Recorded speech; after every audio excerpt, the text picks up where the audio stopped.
everybody. How are you doing? Morning.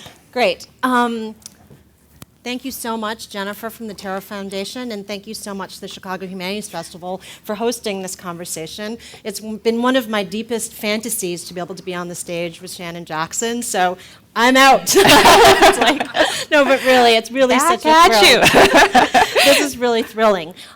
So one of the sort of most provocative beliefs of Jane Addams that is too often ignored in light of all of her other contributions is that her insistence that artistic, cultural, intellectual, and manual labor all form the foundations of a democratic nation. And in addition to organizing unions and fighting for legislation for labor and immigration rights, which Shannon will talk a little bit about later, the Hull-House also produced some of the most important avant-garde dramatic plays. They opened public art galleries. They were home for countless Chicago teaching artists, and offered sculpture, painting, art history classes, and forms of relational conviviality and representation that really define today what arguably we might call the Chicago aesthetic. And Jane Addams insisted that making and creating culture should be valued in a world where there is so much unmaking and so much destruction. A refusal to accept the world as it was, combined with a vision for what it could be, meant challenging normative ways of thinking and challenging the status quo and injustice. And this takes not only courage and conviction, but also creativity. And so envisioning a different and more just world became for them an act of cultural creation, of beauty and wonder, and that was the art of social change. And as Jennifer mentioned, Shannon's book, Lines of Activity, really became sort of the sacred text for us as we were rebuilding the Hull-House's core exhibition, thinking about the programming.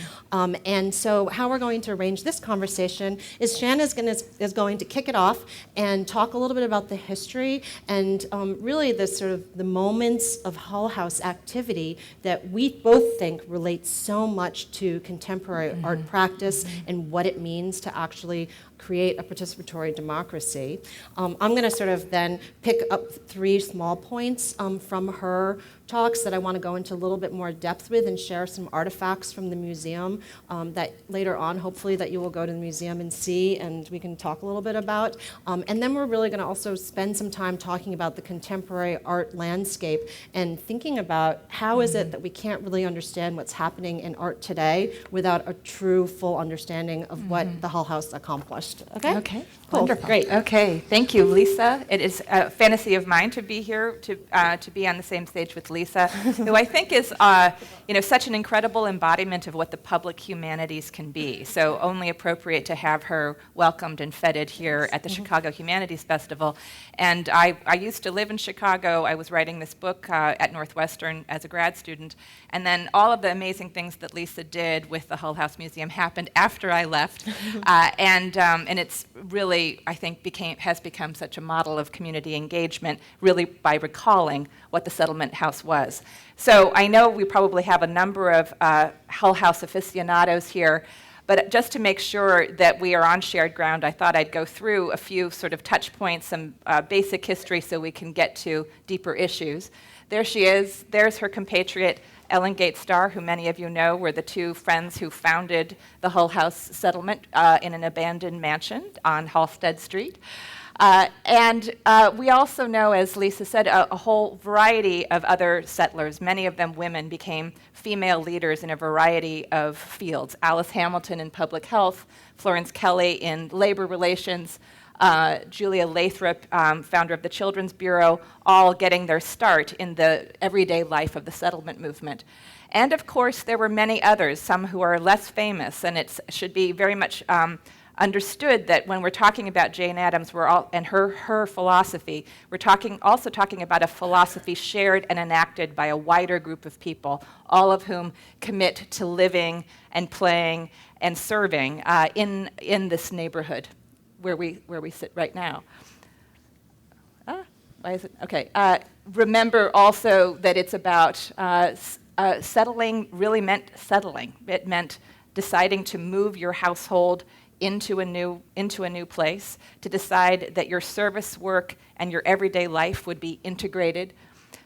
Where should I be? Is it here? Where should I be? directing this. There, is it there? Okay. And of course, welcoming neighbors into a home, and also thinking about what it meant to transform the lives of their neighbors, what it meant to try to address the enormous inequity that they encountered in the neighborhood. So in lieu of some of the crowded apartments in which families lived, they offered a gracious living room. In lieu of when women who are simultaneously working and raising children are hard-pressed, they offer free childcare in nurseries, little kindergartens. For men who were supposedly in the vice-ridden saloon, they offered men's clubs. Supposedly. Worried about overcrowded markets and about hygiene. In those overcrowded markets, they offered nutritional classes in cooking and nutritional science. For kids who were playing in garbage-ridden streets, they opened the first public playground in Chicago, also offering their courtyard for play and building gymnasiums for healthy recreation. I always think it's interesting to think about what it meant to be a settler, and one of the philosophies that Jane Addams is known for is this idea of civic housekeeping or social housekeeping, partly as a way to rationalize women taking on this leadership role and in a way that did not conform to standard gendered patterns at the time, that rather than having families of their own, Jane Addams started to articulate the idea that the wider public was her family, and that instead of taking care of her own private house, she was doing social housekeeping or civic housekeeping. I want to talk a little bit about how really quite radical that idea is, because it ends up messing with ideas about public and private, about what is inside a home, what's outside a home, what is something we care for, what is something we don't care for. And this expanded notion, I think, ends up being, I think, very important for thinking about social aesthetics now. But it also meant that she had to do things like become the garbage inspector. There are stories about her realizing that the milk supply in the neighborhood was toxic for little kids, that she ended up having to work on that issue, so that issues that might be private, cleaning, sanitation, become public, and that it is in enacting that public realm, you have to take up these new identities. So they also offered social clubs for both mixed-sex social clubs, boys' clubs, girls' clubs for every age, and they had the arts. The arts were permeating the entire Hull-House landscape. Here they are in their famous theater. There were music clubs, here intergenerational chorus, of course, exhibition galleries, ceramics, and more exhibition galleries. Also, a really interesting moment of adaptation where they began to think, well, what is the art that we're offering to our neighbors, and realizing, they actually have some art of their own, and deciding to found a labor museum so that immigrant women, often women from different nations, could share their crafts, share their creativity and what they were good and skilled at doing. So it was one of those moments where the risk of noblesse oblige, of here we are, middle class, upper middle class women helping the downtrodden, where there starts to become a little bit more of oh, wait a minute, they actually have a great deal to offer us, or perhaps actually we should question whose culture we're offering to who. And here, Labor Museum was one example of creating a shared platform for exchange across many cultures.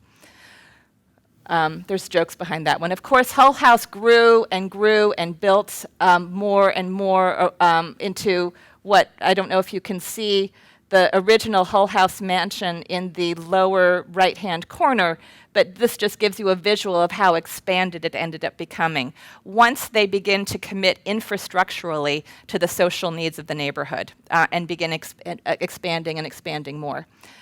So I don't know if you can see over the captions, I kind of think of the settlement and art conjunction in two very basic ways. On the one hand, there were arts in this movement for social reform. As Lisa said, incredible artists who are starting poetry magazines, who are painters, who are ceramicists, children's theater directors, avant-garde theater directors, all inside there. And it perhaps is no surprise that a place that is experimenting with new ways of living and being in the world turns out to be a place that attracts artists.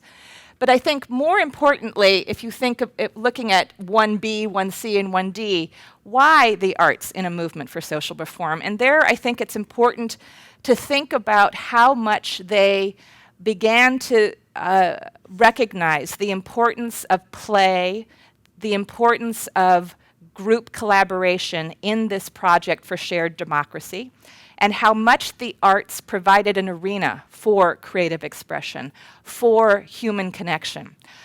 This was also a time, many of you know, that over at University of Chicago, a number of philosophers and educational researchers, John Dewey, were developing ideas of pragmatism, pragmatist philosophy, basically putting forward the notion that we are not born independent selves who enter the world, that the world is something that shapes and defines us, that we are defined by our environment and defined by our social interactions.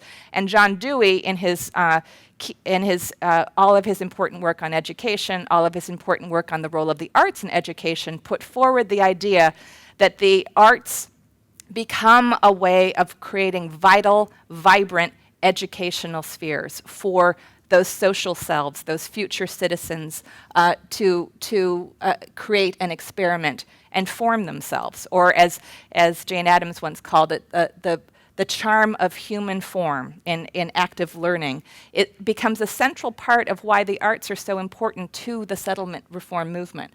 So I'll just share a couple of quotes. I love this one from Jane Addams, The Spirit of Youth in the City Street, where she talks about watching a baseball game. And she talks about and links it very much to theater, where she says, where she talks about how players and spectators in watching a game are lifted out of their individual affairs and so fused together that a man cannot tell whether it is his own shout or another's that fills his ears, whether it is his own coat or another's that he is wildly waving to celebrate a victory. Does this not contain a suggestion of the undoubted powers of public recreation to bring together all classes of a community in the modern city, unhappily so full of devices for keeping men apart? And she links that directly to theater and its ability to bring men together in a common mood and to unite them through a mutual interest in elemental experiences. So that notion of spaces of play, here spaces of performance, as spaces that open up a kind of vicarious imagining, where you see yourself in relationship to another, that you don't know who, where there's connection and identification across difference, rationalizes the arts there. I think this is and as I said, it's not only Jane Addams, it's also the residents on the ground who are enacting this. This is a little quote from one of the important children's theater directors at Hull-House, where she says to Jane Addams, "There's one thing I absolutely know. It is the art side that holds them when they are older. No matter how good a time I give them socially, they would drift apart after they are grown but for the plays." So that notion, like we have social clubs, but we need bonding, we need glue to keep those social clubs together. And it's the art part that keeps that glue going. All right. And I think, as I said also, this might be, in addition to thinking about the arts inside of Hull-House, I also think it's interesting to think of a life of a settler as an artistic act. That settling required a kind of artistic consciousness. This is an analogy that Jane Addams makes when she says that there was a touch of the artist's enthusiasm when he translates his inner vision through his chosen material onto outward form, that she was thought of herself in some ways as an artist, creating a canvas. But at the same time, needing that chosen material, finding that chosen material actually asks you to do new things. perhaps things that you weren't expected, that you didn't expect. So another very important part of being a settler, and also very much echoing pragmatist philosophy, is when Jane Addams talks about the need for improvisation, the need for flexibility. The one thing to be dreaded in the settlement is that it lose its flexibility, its power of quick adaptation, its readiness to change its methods as its environment may demand. So that where we need to get out of habits, make sure we don't stay in locked habits, and that also that the neighborhood will tell you what it needs. That a fixed vision is not going to be adequate to a really integrated and dynamic project of social reform. One has to be responsive. I even think about the fact that I showed you that Hull-House living room and how they welcome them to that Hull-House living room. Jane Addams was also known for moving the furniture around constantly in the living room, so that the settlers would come down and like the chair that used to be here was suddenly over here. And I think about that, you could almost even see that those chairs were going to get moved very soon. And throughout the day there would be constant movements of the furniture. But again, to make sure that the environment is not stayed fixed, but also responsive to the motions and needs and desires of those who are occupying it. Can I just quickly chime in here and say that a lot of people don't know that Viola Spolin was a Hull-House settler and worked with Jane Addams, and she is considered the mother of improvisational theater, and she is the mother of Paul Sills, who founded Second City. And so improvisational theater really has its roots in social reform and thinking about how do you adapt, and very quickly when you encounter someone who's so different than you, has a different language, different speech, a different way of thinking about the world, and how would you use improvisation to actually form a community. And so that really is the roots of Second City, and there's just all these really deep connections. So it is when Lisa was speaking before about the Chicago aesthetic or the Chicago social aesthetic, I think it is really interesting to join different strains of what we know to be Chicago arts and notice that there is a kind of social theory inside of so much of Chicago art.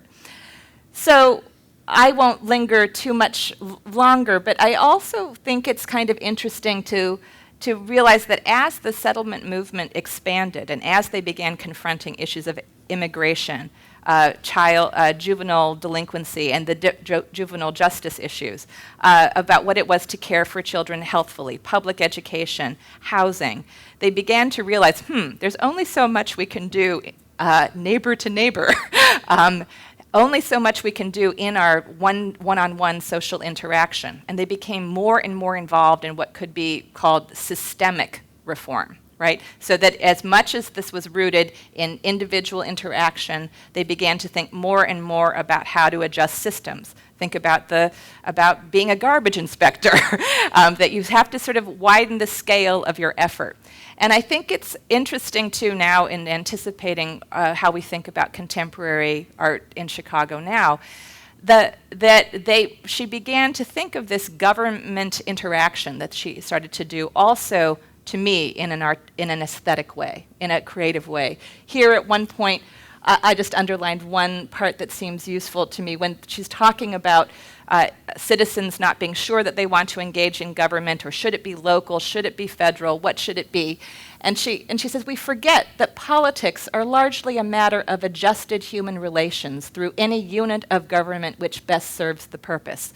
And so this sort of attitude of like, I'm going to adjust human relations here. I'm going to take on what might feel like a fixed or corrupt bureaucracy, and I'm going to see how we can align systems in different ways in order to enact the values that we share. I think it ends up being very important to me in thinking about contemporary artists now, who also start to have this more systemic consciousness. As artists start to address social issues, they begin to realize, okay, there's a certain amount we can do inside of a gallery, inside of interaction with fellow humans, and then there's sometimes that artists are beginning to take a much wider systemic frame. Yeah, I think it's really important to also inject right here that not to forget that at the same moment, there's also a parallel eugenics movement that's happening, right? Which is also thinking that they can adjust social relations. And when you compare and contrast sort of the eugenicists, who were also progressives, right? They didn't have the same sort of interactions with immigrants, the sort of neighborhood communities. Right. They weren't constantly reflecting in their sort of pragmatist way on their values of social democracy. And so that turned then into, obviously, some of the most horrific things that happened in the 20th century, exactly because of this commitment to and belief that you could adjust social relations in any way that you wanted. Yeah, but, so top down, the top down version, as opposed to this the settler version. I'll jump ahead to say, well, really quickly, I've been mostly working on contemporary. This is a recent book, a more recent book that actually has a Chicago cover. This is a group called Temporary Services that did a public art piece in Chicago. But what's been interesting for me is to realize how much interest in contemporary artists who work on social issues, how much it was formed by the fact that I had the privilege of getting to know the Hull-House archive. So I'll just trot through a couple of examples of people that I think of as in a Jane Addams legacy. Mm-hmm. If we were try to find settler artists now, Merle Latterman Euclid is somebody who I think of as a civic housekeeper. She's an artist who, when she ended up starting a family in the 70s, was told she couldn't be an artist anymore. And she started to think more about what her daily life was like, cleaning and caring for children, and began this process of cleaning and caring for museums in order to expose the labor required to maintain the pristine museum. So there's a gendered argument here that ended up expanding into doing more and more work about public cleaning. She ended up starting to work with sanitation workers in order to try to ennoble and raise our sense of dependence upon this whole fleet of sanitation workers. Here she is in a piece called Touch Sanitation, where she said, "Thank you for keeping New York City alive," to all 5,000 sanitation workers in the bureau in the city of New York. Or Touch Sanitation, she puts a mirror on the side of a garbage truck so citizens see themselves reflected in it. It's a conceptual art practice, but it's one that I see sort of oddly, weirdly, in connection to Jane Addams, in connection to that garbage inspector role. I'll go farther forward. I know that Wendell Pierce was a speaker in the Chicago Humanities Festival. I'm not local, so I didn't get to be here for very long. But he talked about being in a play, a site-specific production of Waiting for Godot, that was created and conceived by an artist named Paul Chan, where he brought Waiting for Godot into the site-specific post-Katrina, post-Katrina site, and try to think together with a wider community about what it is to move on, what it is to live and occupy this world, and what it might be to reimagine that world afterward. What I think is interesting, just in terms of systems, is this is a chart that Paul put together when he began to imagine the network that was required to achieve this project. So if Godot, the play, is in the middle, all around you see all of the collaborators that made it possible: children's groups and children's schools and universities, community organizations, homeless activists, all working together so that there was a way that the art project mobilized this wider systemic effort. One of my favorite artists, Rick Lowe, I don't know if you can see it, an artist known for having over 20 years ago started a project called Project Row Houses in Houston, where he ended up occupying an abandoned and to some degree occupied but bedraggled and marginalized neighborhood outside of Houston, where he found a whole variety of shotgun houses, a classic architectural form in African American neighborhoods that instead of releasing to gentrification or allowing to be destroyed, he progressively rehabbed filling them with both artist residency programs, a shelter for battered women, a senior citizen home, an after-school program. Again, joining aesthetics and social services in this very inventive combination that for me is very much carries forward the legacy of the settlement movement.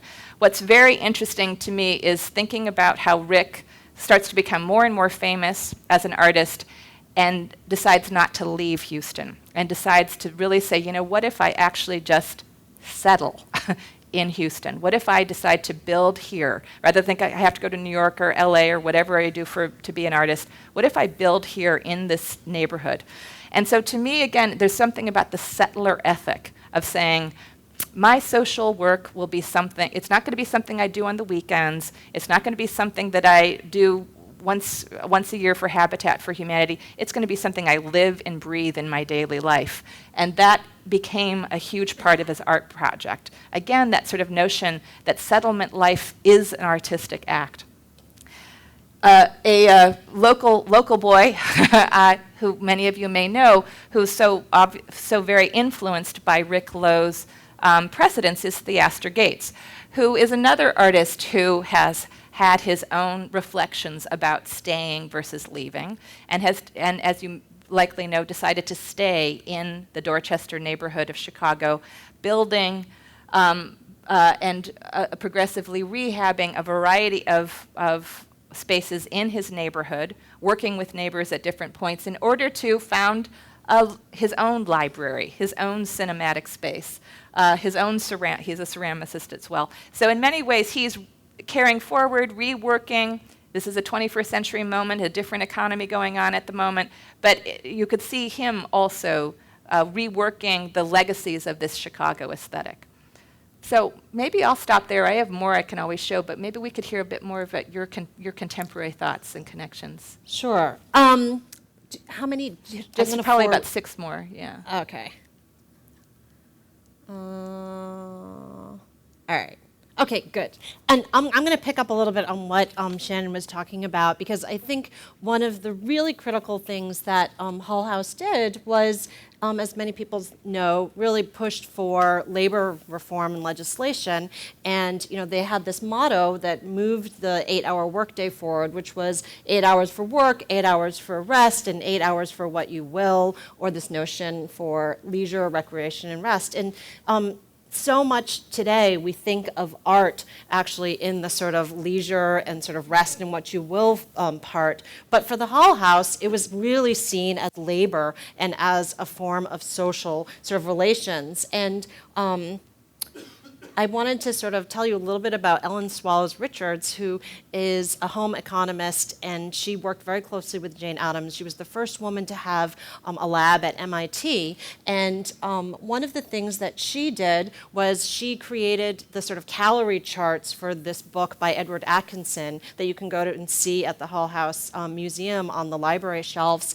And it was this incredibly innovative notion of sort of public health and thinking about how do we educate people about what healthy food actually is, and they have to understand the calorie.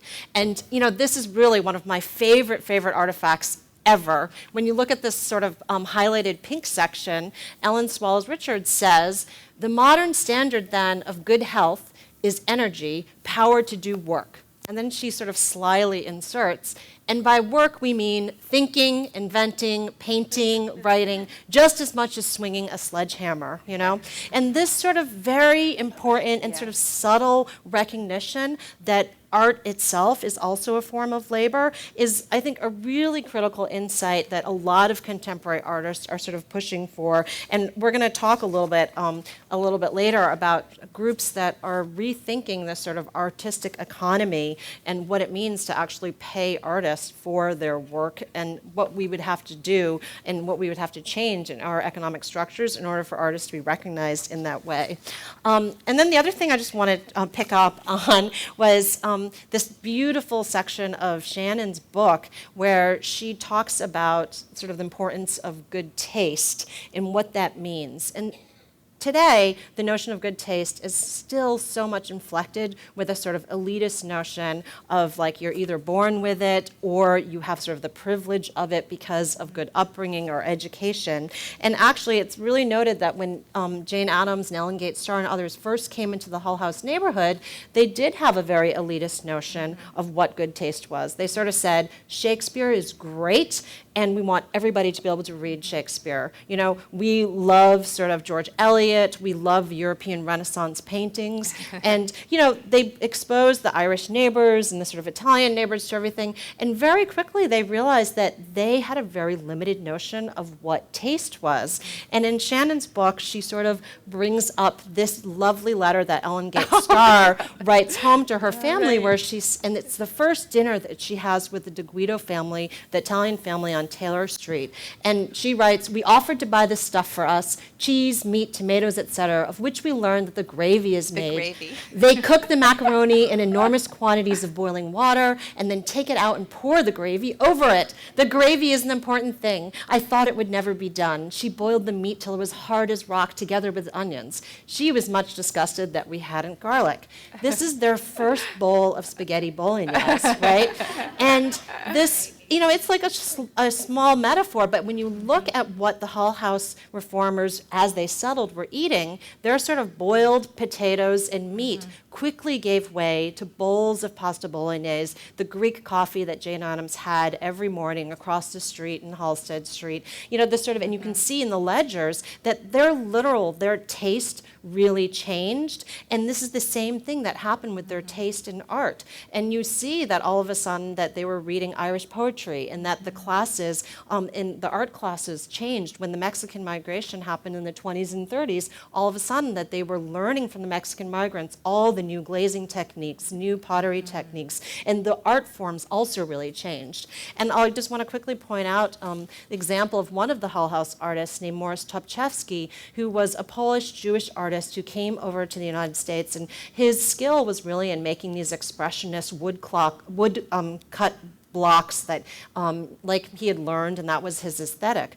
But very quickly, with his exchange with the Mexican migrants, they told him about an amazing painter in Mexico named Diego Rivera. He went down with Jane Addams in 1925. He spent 10 years down there learning from Diego Rivera and other muralists, and then he came back to Chicago and led the WPA programs and all the mural projects here. And you see, like, this was his earlier work, and then his work became this. And his sort of sense of style, his notion of what is aesthetic really developed and transformed. And so the vision of what good taste meant and what excellence in the arts was also so dependent on the social relations, forms of conviviality, and this really ever-expanding sense of a global citizenry and a sort of participatory democracy where people not only have access to beauty, which is a very old-fashioned notion that a lot of cultural institutions still have, right? Like, we have to make our days on Tuesdays free through Target Free Day or the Symphony. We have to have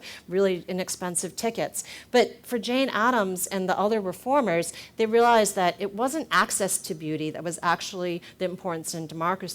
It was the right to determine what is beautiful for each person. And that sort of sense of expanded notion of an aesthetic that really represented the diversity of our country is what they were really trying to advance.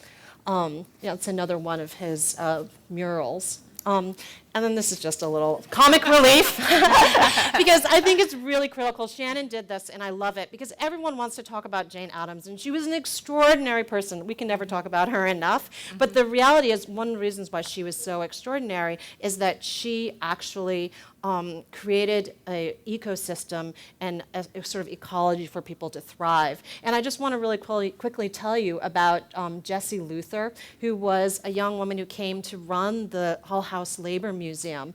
And very quickly, she was invited to go out into the world and sort of help a small colony in Newfoundland, which was really in dire straits economically. And she was invited by a doctor named Dr. Grenfell to go up there. And so before the term sort of creative placemaking was coined, she was invited to go up to use arts to invigorate the economics of this small colony. And so this is her sort of heading up to St. Anthony in Newfoundland. England. And she went there and she had all these Hull-House looms with her because she thought she would teach looming.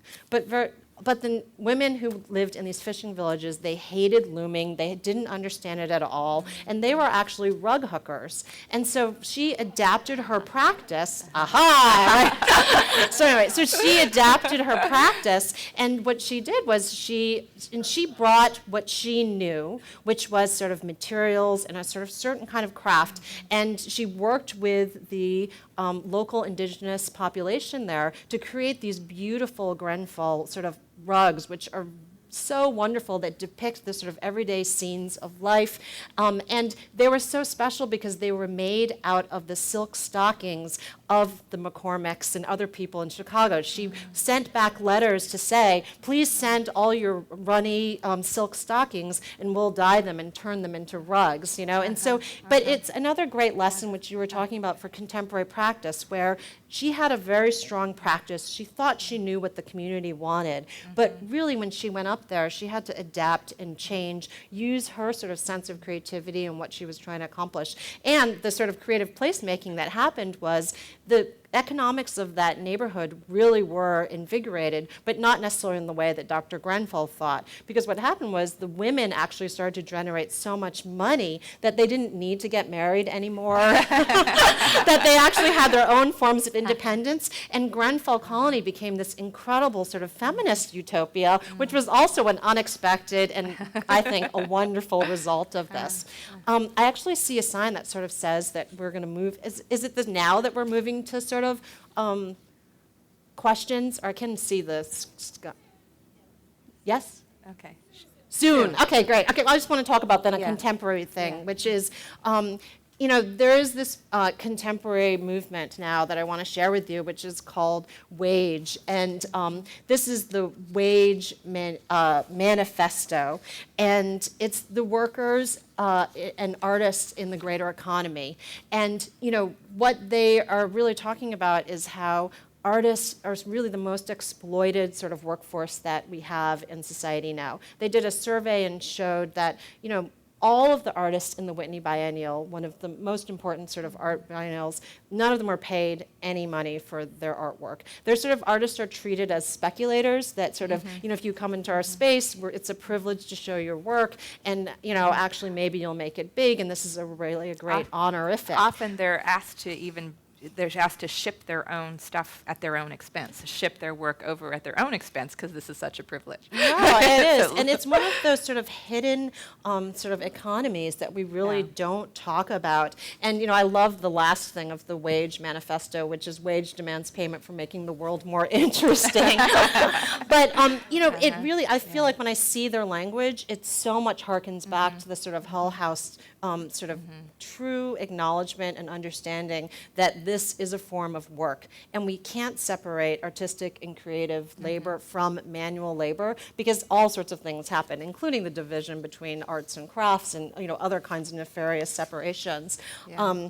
But they actually have a really lovely project which is called Wage Certified, which is where they sort of proactively make a suggestion for self-regulating museums. That to sort of say, if your budget is this much money, then we really want you to pay this much for a solo exhibition, this much for a talk. And many institutions and cultural groups have actually signed on. And in Chicago, we have one group that has actually signed on, which is Three Walls. So I applaud them for actually. Here? She was maybe going to be here. Oh, is she going to be here? Yeah. And so it's a really lovely institution in Chicago. And the hope is that more institutions will actually sign on to be wage certified.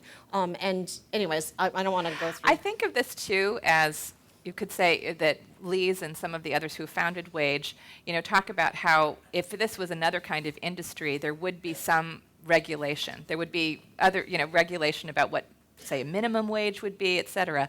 And it is kind of interesting that the artists themselves, especially in the visual arts, I mean, there's more unionization in the performing arts, but the artists themselves are having to figure out, you could say, their own adjusted human relations, their own intervention in what might be a government practice or a self-governance of some sort, but to basically not be afraid, even though you're artists, to engage in these sort of systemic questions that are structuring your life and that you might take up and decide to structure yourself. Yeah, and I mean, I think one of the things that we hope that we sort of got across is that there just really wasn't the sort of balkanized divide that we have today between sort of public policy around issues of welfare, around juvenile justice, around sort of women working, the questions for them, which were suffrage and wage issues for women, from the arts. I mean, all of these things were so interrelated with one another, and the only way that that particular moment that the Hull-House women were so successful, and you think about that women didn't even have the right to vote at the time that they were creating all of this social change, because they didn't actually imagine that their citizenry, their sort of sense of citizenship, was not just reduced to an anemic notion of voting. Of course, the vote and sort of the sort of franchise and suffrage was important, but they realized that being an active citizen in society was fighting and struggling for social and economic rights and creative rights. And it was that holistic sensibility of what it meant to be human in this world is what enabled them to actually make all those great reforms. And I think that's so critical for us today. Yeah. Me as well. High five for Jane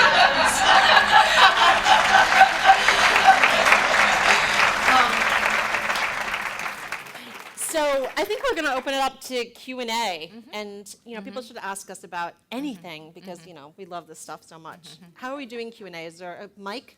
Yeah, so can you have the mic? Okay. How could she afford to do everything that she did? She was sort of what today called a trust fund baby, but her father was actually a wealthy sort of statesman and a landowner in Rockford, Illinois, and she inherited his money. But really within the first 3 years, she had sort of burned through that cash, and she met Mary Rose Smith, who was a lovely philanthropist who became her lifelong partner and who helped fund her, and really was a wife to Jane Addams. Jane Addams was so busy out in life, and you would see the letters between them, which was like Mary Rose Smith helped to buy her underwear, to like care for her when she was sick, and she was very wealthy, had a house here on the Gold Coast, and they collectively also owned a home together in Maine. But Jane Addams was a wicked good fundraiser, And then which you have to be. It also is the beginning of the 501c3 model, but you see a lot of donations, the Louise DeKoven Bowen and others who start to be, and the Rosenfelds, people who become philanthropists giving toward them. But it is also early philanthropy is towards social reform is modeled here, along with then trying to also get the state and civic entities to fund what they were doing.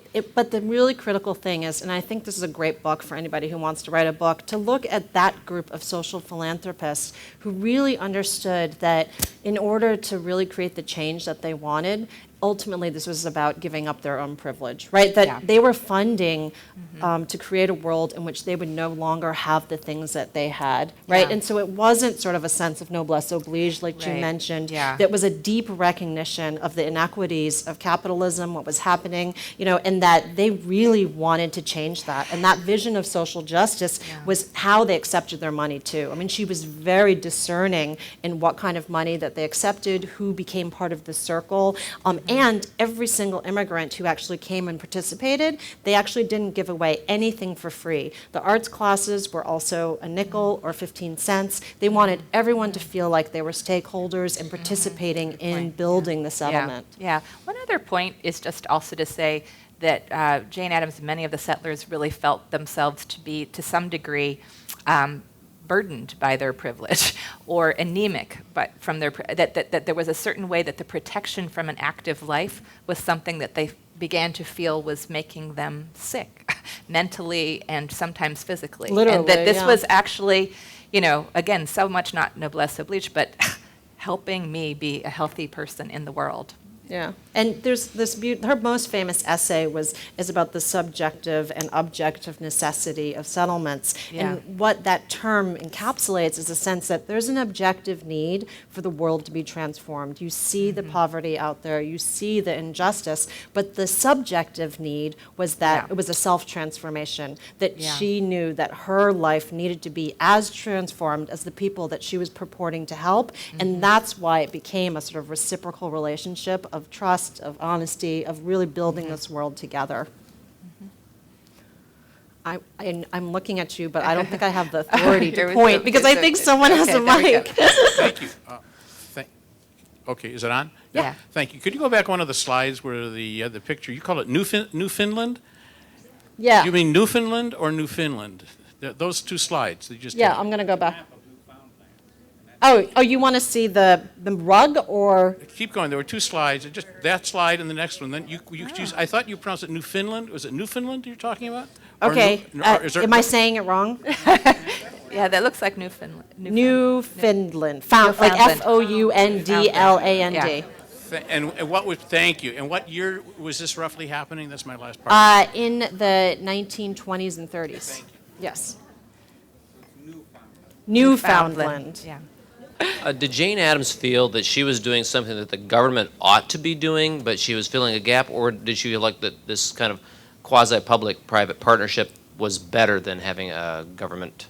Or the neoliberalism question. Oh, I know, right. Private-public partnership, civic yeah. Do you want it? I mean, I think that it's interesting that I think, well, maybe I'll start and you finish or something. Yeah. That she really began in that sort of, she was who knows what a Republican and a Democrat is compared to now, but she came from a Republican family and was working. Her dad was very good friends with Lincoln. And that kind of working Republican. that kind of Republican, Yeah. but also working with the notion The good that kind. Sorry, I did not say that. I'd already started. Go ahead. But working with the notion that the one-to-one interaction is a transformative interaction, and that and so there is this sort of that the movement of myself to this neighborhood and the interactions that we will have on the micro scale will be the transformative interactions. And it's sort of the evolution, as I was saying earlier, of the realization that there's only so much, at least on the issues she was working at, that could be solved by my friendship with you, that things began to happen systemically. And also, she became more and more aware of, we'll say, to the Democrats, the democratic corruption in the city at the time, that the corrupt nature of the city was also something that was affecting the neighbors, and so she became very involved in adjusting human relations in the political realm. Yeah, but I would say that, I mean, I always say that there's no one more relevant than Jane Addams, and really at this moment, with all the conversations about neoliberalism, this moved into sort of the private sphere. Jane Addams has a lot to say to us, because for her, one, you have to remember, their vision of the division between private and public, as Shannon mentioned, was very different. As that first generation of American women who were sort of allowed to attend college and go into the public sphere, and then expected to just shrink back as violets into it, they stormed the public sphere with sort of fierce and passionate sort of urgency, and sort of said, no, we actually think that binary between public and private is absolutely false and a form of oppression. So we have to flip the script and really rethink what that divide means. And then they said that, yes, the state has to be responsible for all of its people. And they were engaged in a radical project to redefine what that meant. And certainly, I mean, I love that this festival is called, or is about Citizen, but it's also that for Jane Addams, she was also not fetishizing the notion of the state's recognition of someone and like your status, right? Because for them it was about humanity and the sort of mission of the Hull-House. They never caved to like the 501c3, you have to have a strict mission. The closest she ever came to articulating a mission to the Hull-House was that it was about the solidarity with the human race. Right? And so I think she would also have a lot to say about our definitions of what it means to be human today, what kind of recognition one needs from the state, but certainly the state should be responsible, and that's why at that period there was the most massive overhaul of what we understand to be welfare. And for us, it's always so sad that in just 2 short generations, this word has become so sort of despised and sort of seen as something negative, because for them, what welfare meant was good spirits, the health of society, the sort of ability for all of us to live and work together and, to sort of imagine a society where there's no suffering, And so I would say that she definitely believed in the state, but she doesn't work in the sort of binaries that we have now, right. Right. Ladies, we are actually out of time.